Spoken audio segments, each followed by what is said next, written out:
À l'extrême nord du royaume, là où la Méditerranée défie l'Atlantique, un monstre d'acier et de lumière respire. Tanger Med. Chaque heure, des armadas de navires quittent ce port vers l'Europe, chargés de voitures, de batteries, de composants high-tech. Ce n'est pas un terminal maritime, c'est le poumon battant d'une révolution industrielle. Celle qui a transformé le Maroc en plaque tournante du monde. Depuis 2020, un raz-de-marée financier a submergé le pays. 40 milliards de dollars d'investissement industriel. Un tsunami qui a propulsé le Maroc parmi les 5 destinations africaines les plus attractives. Conséquence, les exportations ont explosé de 2/3 en 5 ans. Une métamorphose silencieuse, orchestrée depuis le palais. Comment ?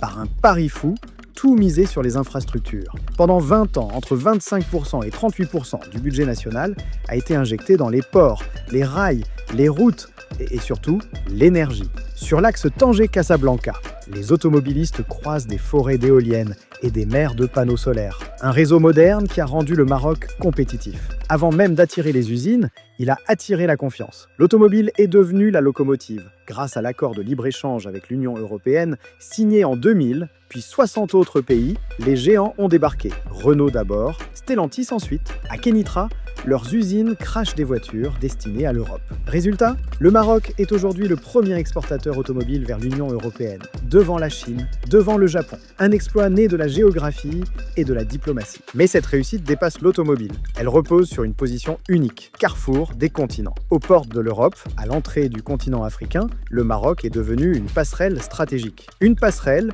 où les usines chinoises côtoient les équipementiers américains, où les investissements coréens financent des câbles aéronautiques pour Airbus.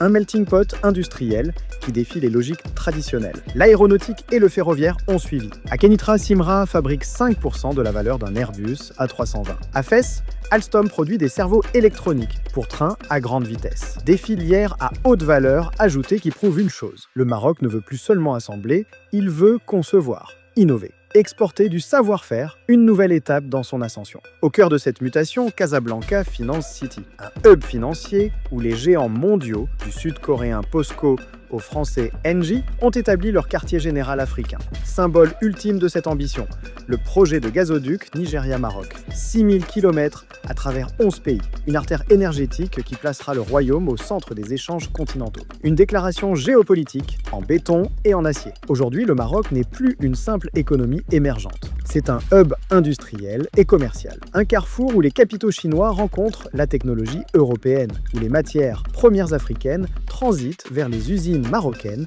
avant de rejoindre les marchés mondiaux. Une stratégie royale, 30 ans dans la making, une révolution silencieuse qui fait désormais vibrer les échanges planétaires. Et ce n'est que le début.